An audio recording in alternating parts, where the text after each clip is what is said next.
Para continuar con el estudio de la fisiología del aparato respiratorio, vamos a estar definiendo, explicando algunos términos que por ahí son bastante confusos de entender, pero van a ver que si vieron los videos anteriores y si han estado estudiando el tema, están muy relacionados con cosas que ya hemos visto.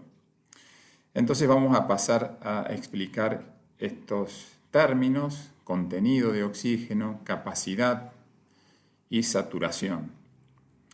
En principio vamos a decir que el contenido es relativamente sencillo de entender, ¿no? Contenido sería la cantidad de oxígeno que hay en la sangre arterial.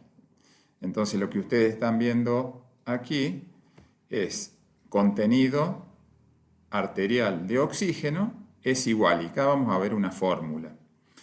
Pero, ¿cómo expresamos, antes de continuar, cómo expresamos el contenido o la cantidad de oxígeno que hay en la sangre? Lo expresamos en mililitros de oxígeno por cada 100 mililitros de sangre. O sería lo mismo, mililitros de oxígeno por ciento o mililitros de oxígeno por decilitro de sangre. Serían todas formas equivalentes de decirlo. Podrían llegar a saber o deducir de qué depende el contenido de oxígeno de la sangre, porque ya hemos estado explicando cómo se transporta el oxígeno. Entonces, si ustedes recuerdan, habíamos dicho que el oxígeno se transportaba un pequeño porcentaje, 1,5-2%, disuelto en el plasma, y mayoritariamente unido a la hemoglobina, que es el 98,5% de todo el oxígeno que se transporta está unido a la hemoglobina. Entonces, básicamente, para conocer el contenido o la cantidad de oxígeno que se transporta, tenemos que considerar lo que está unido a la hemoglobina y lo que está disuelto, que es básicamente lo que vamos a estar viendo en esta fórmula. Entonces, continuemos. Entonces, el contenido de oxígeno va a ser igual a la saturación de oxígeno dividido 100. La saturación de oxígeno, entonces ahí tendríamos lo que conocemos como saturación. Y este es un término que ya conocemos porque ya lo hemos estudiado. ¿Se acuerdan que habíamos visto que a través de este gráfico, que es la curva de disociación de la hemoglobina, habíamos visto que a medida que aumentaba la presión parcial del oxígeno, aumentaba el porcentaje de saturación. Es decir, que la saturación la vamos a estar expresando en porcentaje, ¿no es cierto? ¿Qué porcentaje de toda la hemoglobina que hay va a estar saturada? Y habíamos visto también que eso dependía de la presión parcial del oxígeno. A mayor presión parcial, mayor el porcentaje de saturación. Entonces eso es algo que ya hemos visto anteriormente y yo se los recuerdo a través de esta diapositiva. Entonces, pero ustedes ven acá que la saturación, que sería esta, que es en porcentaje, la dividimos 100 porque en realidad lo que necesitamos nosotros en esta fórmula es la fracción de saturación. ¿Qué otra cosa más? Dijimos que la hemoglobina es la encargada de transportar, ¿no es cierto? De transportar el oxígeno mayoritariamente. Entonces se sabe que la hemoglobina, que es esta molécula que también estuvimos estudiando en clases anteriores, la hemoglobina puede transportar, por cada gramo de hemoglobina, puede transportar 1,34 mililitros de oxígeno. Eso ya se conoce que es así. Entonces, este término, ¿no es cierto?, sería la capacidad. O sea, vamos a ver que por gramo puede transportar 1,34 mililitros de oxígeno, lo vamos a tener que multiplicar por la cantidad de hemoglobina que hay en la sangre. Y eso es algo que ya vimos en las primeras clases cuando estudiamos sangre. ¿Cuánto era la cantidad de hemoglobina? Era aproximadamente de 15 gramos por ciento, o 15 gramos cada 100 mililitros de sangre.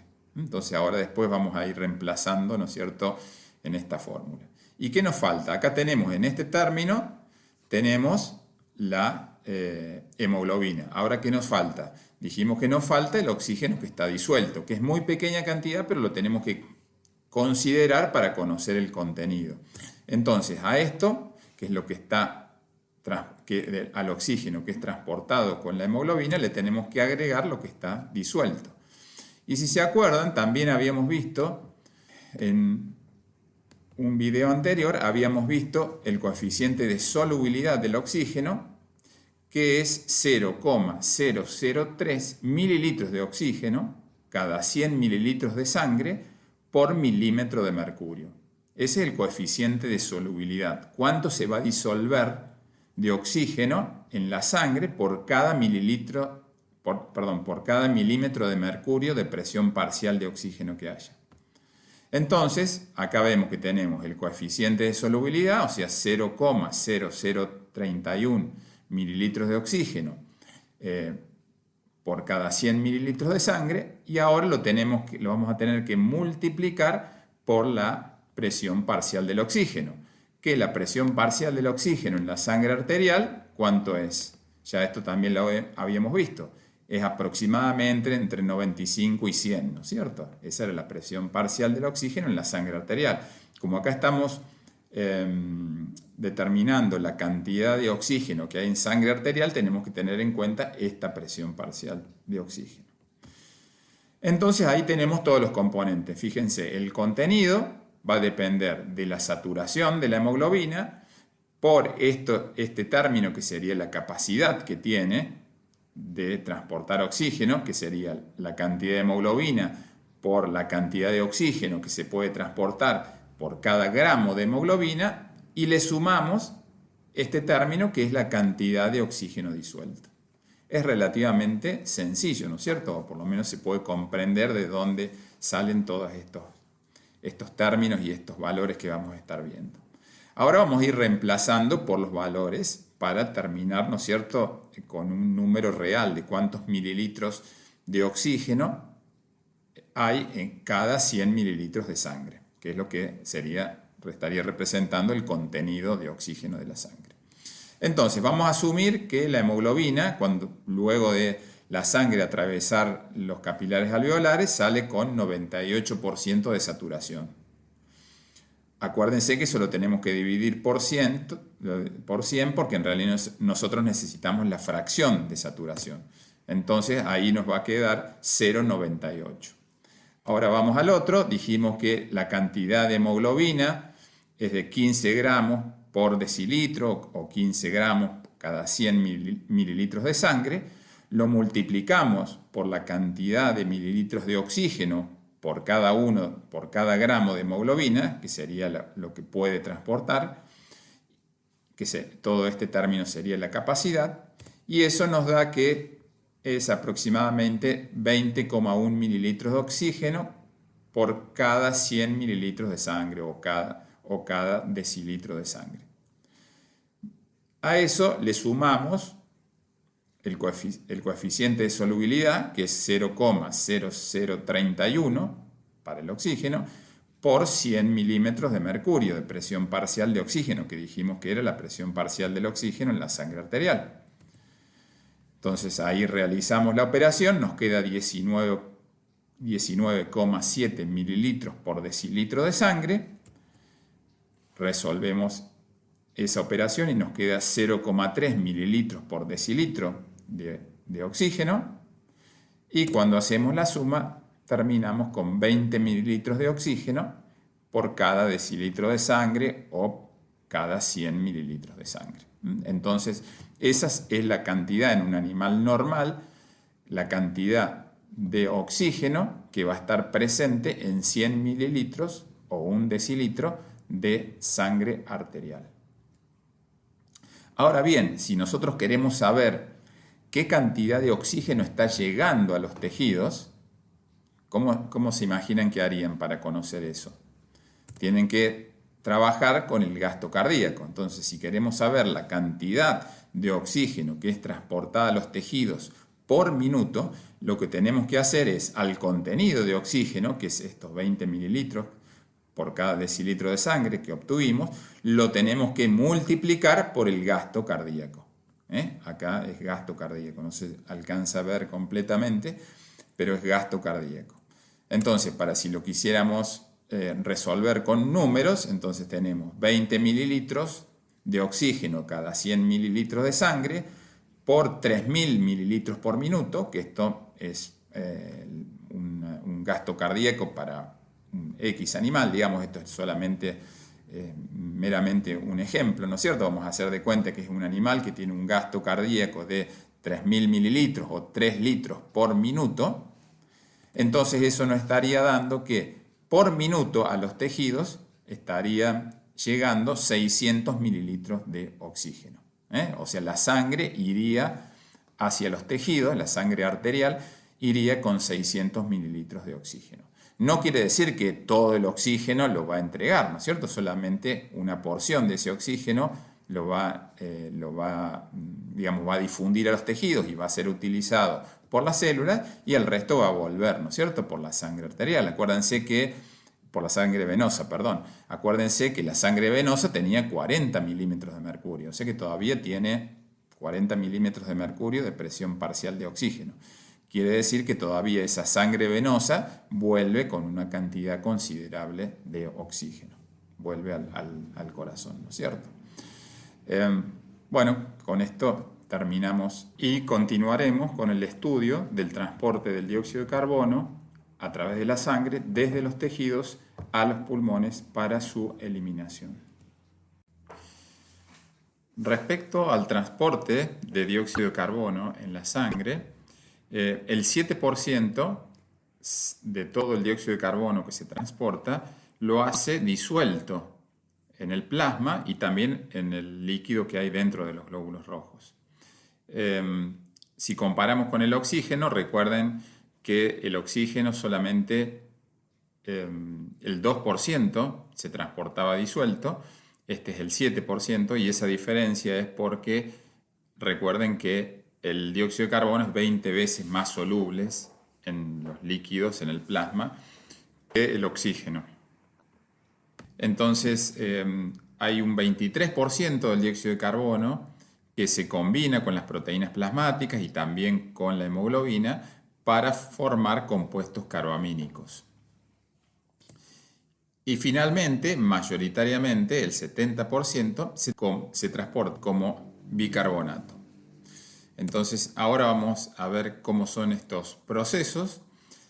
Aquí estamos ubicados a nivel de los tejidos. Fíjense que para ubicarnos tenemos una célula, el endotelio del capilar y acá estaríamos en la sangre y vemos que está representado un glóbulo rojo. Entonces, las células van por un lado a tomar el oxígeno y por otro lado a eliminar o producir dióxido de carbono como parte de todos los procesos metabólicos. Entonces, vamos a ver qué sucede con el dióxido de carbono. Este dióxido de carbono, evidentemente que parte va disuelto en el plasma como dióxido de carbono, pero también ingresa al glóbulo rojo y fíjense que una parte se combina con la hemoglobina para formar carbaminohemoglobina, que es esto que les estoy marcando acá. Y esta hemoglobina que venía unida con el oxígeno lo va a liberar, ¿no es cierto?, en ese momento. Por otro lado, este dióxido de carbono más agua sufren una reacción que es catalizada por una enzima que se llama la anidrasa carbónica, que hay concentraciones importantes dentro del glóbulo rojo, se va a convertir en ácido carbónico. Este ácido carbónico a su vez se va a disociar en bicarbonato más un protón y el bicarbonato, fíjense que va a salir del glóbulo rojo y va a quedar en el plasma y de ese modo va a ser transportado. Y ese sería el 70% que decíamos que se transporta en forma de bicarbonato. Por otro lado, fíjense que al salir un anión, para equilibrar las cargas, fíjense que hay un movimiento de cloruros desde el plasma hacia el interior del glóbulo rojo. Por otro lado, al producirse la disociación del ácido carbónico en bicarbonato y un protón, este protón, si quedara libre, produciría un cambio importante en el pH. Entonces acá es donde estaría actuando la hemoglobina como un buffer, ya que la oxihemoglobina toma ese protón, cambia de conformación, lo que la hace menos afín por el oxígeno. Entonces va a liberar por un lado el oxígeno y por el otro lado se combina con ese protón y estaría ejerciendo su función buffer. Y el oxígeno, por el gradiente de concentración, va a difundir hasta las células. Estos son los procesos que estarían ocurriendo a nivel tisular. Fíjense que están, digamos, interrelacionados, ¿no es cierto? El transporte del dióxido de carbono con el oxígeno, o por lo menos el intercambio que se produce a nivel de los tejidos. Ahora vamos a ver qué sucede a nivel de los pulmones, de los alvéolos. Entonces aquí tenemos representado un alvéolo con el dióxido de carbono y el oxígeno, el intersticio, y luego tenemos este sería el endotelio de los capilares alveolares. Entonces esto estaría constituyendo la barrera hematogaseosa. Entonces, aquí fíjense que básicamente lo que ocurre es el proceso inverso. Por un lado, el oxígeno difunde desde el alvéolo hacia primero al plasma y luego al interior del glóbulo rojo. Recuerden que una pequeña parte, 1,5-2%, va disuelto en el plasma. Una vez que está dentro del glóbulo rojo, fíjense que se va a combinar con la hemoglobina y la hemoglobina va a liberar el protón. De ese modo se forma la oxihemoglobina más un protón y ese protón nuevamente se va a combinar con el bicarbonato, que fíjense que el bicarbonato, ahora que estaba en el plasma, pasa al interior del glóbulo rojo, se combina con el protón y forman nuevamente ácido carbónico. Y como es una reacción reversible, es catalizada por la misma enzima, la anidrasa carbónica, va a convertir este ácido carbónico en agua y dióxido de carbono. Y el dióxido de carbono va siguiendo su gradiente de concentración, se va a mover desde el interior del glóbulo rojo al plasma y luego va a atravesar la barrera hematogaseosa hasta llegar al alvéolo para ser eliminado. Conjuntamente, fíjense que con el ingreso del bicarbonato salen los cloros que habían ingresado a nivel, digamos, cuando se produjo el intercambio a nivel de los tejidos. Y también fíjense que la carbamina-hemoglobina, esos compuestos que forman la parte de la globina, ¿no es cierto?, de la hemoglobina, con el dióxido de carbono, que es otra manera que habíamos mencionado de transporte de dióxido de carbono, que es de aproximadamente el 23%, si recuerdan la diapositiva anterior, 23% entre los compuestos carbamínicos que forma con la hemoglobina y recuerden que también forma compuestos carbamínicos con las proteínas plasmáticas. Entonces, esta carbamina hemoglobina va a liberar, ¿no es cierto?, en esta circunstancia va a liberar el dióxido de carbono y el dióxido de carbono también va a difundir hacia el alvéolo para ser eliminado. Bueno, entonces esta sería los distintos modos a través de los cuales se transporta el dióxido de carbono desde los tejidos a los pulmones para ser eliminado.